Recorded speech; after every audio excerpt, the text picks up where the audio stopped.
My name is Raven Sky, or Raven Johnson, and I was born in Ottawa, Ontario, but right now I currently jump around Canada where I am needed. I'm on Treaty 7 territory, currently working as an early childhood educator, which means I work with the little kids to lay the groundwork for their development into their older years. I participated in the Youth Ambassador program back in 2023, and I participated while I was also working as an ECE in Alberta, and I've been connected to the program ever since. My name is Trevor Ng. My home community is Kitigan-Zibi. I'm a first-year student at the University of Ottawa studying criminology. I first got involved with the Downie Wenjack Fund Ambassador program through an Instagram ad I saw. Through my experience with the program, I thought it was a fantastic program for both Indigenous and non-Indigenous youth to participate in and gain knowledge on history, traditions, and ways of life that you're not familiar with, especially if you've only been in, one province, one area, one reserve for most of your life. It's a great way to reach out and extend your knowledge of Indigenous ways of life in ways that'll ultimately promote reconciliation. The knowledge is really the first step in achieving any goal. Downie Wenjack Fund, the youth ambassadors, the coordinators, and the facilitators and the guests that we had on, they definitely gave us a lot of knowledge for us to continue our learning journey. Not to sound like a pessimist, but it's a little bit horrendous that out of the 94 calls to action, I think only about 15 have been completed. But to kind of switch and be an optimist, I can see a lot of the beauty that the commission has brought in these 10 years, a fair bit different than it was when I was younger. Oftentimes, Indigenous people, we're kind of a secondary thought. We're never really at the forefront, but I do believe that the commission has kind of brought us into the light a little bit more than we were before. What comes to mind for me is that it's either not enough time or not enough has been done to implement the changes recommended in the TRC report out of the 94. So there's still some First Nations communities that still don't have clean drinking water or stable electricity. They're still finding residential schools with unmarked graves, and they haven't even begun the process of giving the spirits a proper ceremony to treat them with the respect they didn't get when they were originally living. It's important for us to do that now, take those lessons from the past and reflect on them and see what we can do better in the future. These processes with implementing the recommendations in the report, they're still ongoing to this day. I know Ontario, they're doing a lot, bringing stable electricity. A lot of these communities, their only option is running their electrical systems on diesel generators, which isn't very environmentally friendly. It isn't cost effective. It's really the onus is on the government to provide these methods of clean, stable electricity to these remote reserves, because it's difficult. They don't have the economy necessary to, sustain their own, because there's only about a few hundred people there in comparison to Toronto who can afford to run a hydroelectricity and a nuclear power system. As I mentioned before, I work with kids, and not just young kids, but I also work with kids up to the age of 12. And it is one of the most beautiful changes culturally that I have seen. Young kids are now outspokenly Indigenous. There's no real beating around the bush or kind of not mentioning it. They are outspoken and unbashful with every single thing they do. Being given the space, or really being allowed to be outwardly Native without having a little bit of shame from the adults around me who weren't Indigenous. I wasn't told it was something to hide, but I was definitely not encouraged to be loud and proud about it. We talk a lot about the 7 generations and what that looks like, and people can be very, very pessimistic when it comes to it. But I see the change in the past 15 years or so since I've been a kid, and it's just so beautiful to see younger people. And I say this as somebody who's only in their early 20s. It's just beautiful to see kids from a young age now, Indigenous kids, little res kids, not feel shameful about who they are. They have pride about themselves and about their communities. I think that's amazing, and it gives me so much hope for what we're kind of giving the future, and then what their kids might look like after that, because it's only going to get better from here. What gives me hope for truth and reconciliation in Canada is the cycle that life continues on. The teachers, they really begin the process of reconciliation for the youth. As the teachers, they teach youth about their past, whether it be Indigenous youth being taught what they endured in the past, or non-Indigenous teachers teaching about the past to non-Indigenous youth and telling them what they did in the past. They'll take those lessons, and as they grow up, they're going to be the ones who make the decisions. They're going to be carry on the trek for reconciliation. So, education is really what empowers reconciliation to keep on carrying on as the youth grow up to be the decision makers in the world, and as the older or more backwards way of thinking, they're retiring and their say is replaced by that of the youth who are more open-minded towards new subjects. They're really carrying on the torch for reconciliation.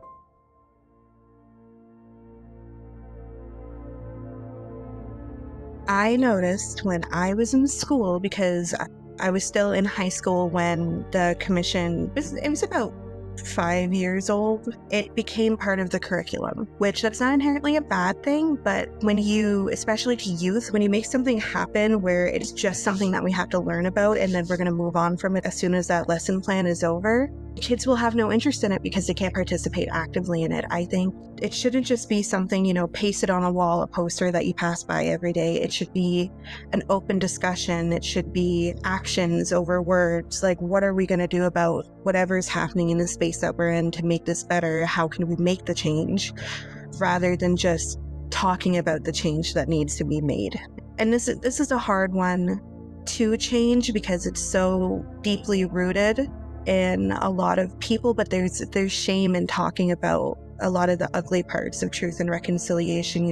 We talk about residential schools, all of the horrible things that have happened because of intergenerational trauma and the 60s scoop. My father was given up for adoption because he was an Indigenous child and he had a white mother, and his mother wasn't ashamed to have him, but she was shamed for having him. I don't think it's wrong to want to talk about the ugly parts, where if we ignore all the ugly bits, there will never be any beautiful parts to come out of it, because the ugly bits don't exist to make the beautiful parts better. And we don't have to get past it, but it's extremely difficult to make any progress as a person, let alone as a collective, if we can't acknowledge the shame that comes with our past. But we shouldn't let it define us into the future. We've gone through the mud, but we can still clean off our boots at the end of the day and then move forward. I know that in the calls to action specifically, there is parts on education and children, but I really would love to see children get involved more. Like I said, kids more and more are getting so proud of being an Indigenous person. I had a little kid in one of my classrooms who he would come up to me every single day and he would be like, Raven, guess what he's only about 3. Guess what I did? What'd you do, buddy? I worked on my regalia with my mom. I practiced dancing with my uncle. I smudged with my brothers. They want to be involved and they want to work towards that active future of reconciliation, and letting both Indigenous and non-Indigenous children explore that in early childhood and in a way that they can be active participants in their own future would be wonderful. And I don't know exactly how that would happen, but it would be just great to see more involvement in that sense, beyond, like I said earlier, just sitting kids down and saying, these are the 94 calls to action, and then never having a discussion with them about it, just saying this is what it is and moving on. I think we should put more emphasis on youth and their education and what they're learning. Take action on sewing reconciliation into the curriculum of our schools. What I remember in grade 11, I went to Ottawa Catholic School Board in Ontario. A lot of schools in Ontario did was they redesigned their grade 11 English mandatory credits to not revolve around Shakespeare, but revolve around Drew Hayden Taylor and other Indigenous playwrights. That reconciliation, I think we should be putting more action into reconciliation. A lot of the time, I'm involved with sort of more left-leaning political groups. They spend a lot of time talking about how to fix an issue instead of actually fixing the issue. I think we should realize that, much like Canada's past, reconciliation cannot be perfect. I don't think anything can be perfect. I think we should continue as we move along. We should take punches as we go and sort of learn our lessons as we're taught them, instead of thinking about what the lessons that could be taught to us are and trying to avoid them. I think that we should all be more collaborative in the reconciliation journey. I think more resources should be dedicated for youth and other non-youth, other adults who are open-minded in terms of what they're willing to learn. They should be able to have the resources to start their own reconciliation journey, be helped along by other learners and by the mentors who are teaching them that. And ultimately, that'll teach a helpful message, and that will sustain the future for reconciliation. As more and more learners grow into a sort of mentor role, they'll become the mentors, teaching other youth and people unfamiliar with Indigenous affairs. I feel as a young person in this country and on this land that unfortunately I have faced a little bit more shame for who I am and who I was born as, simply because I'm Indigenous.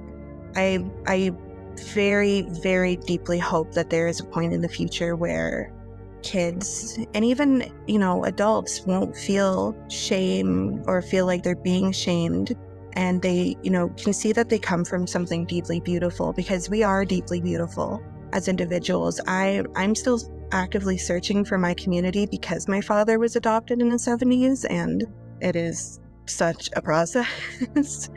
I just want there to be more self-love and acknowledgement of beauty, because it is very easy to fall into a cycle of pessimism where everything sucks all the time, nothing's going to get better. But if you're willing to get back up again after being knocked down so many times, eventually it'll be easier each time you get up, because you're training essentially. Yeah, I just really do want there to be more sense of beauty, though, in a lot of what we have. I just want to see more voices and see more beauty and see more waves, and kind of see our voice get louder and louder than it currently is and currently has been. I think we, as Canada's future, we should be putting the onus on them and putting a lot of pressure on our government to provide the resources that Indigenous people need to succeed. And the only way we're able to make them make do on their treaty promises and their promises to Canada and their promises to Indigenous peoples is by putting a lot of pressure on them,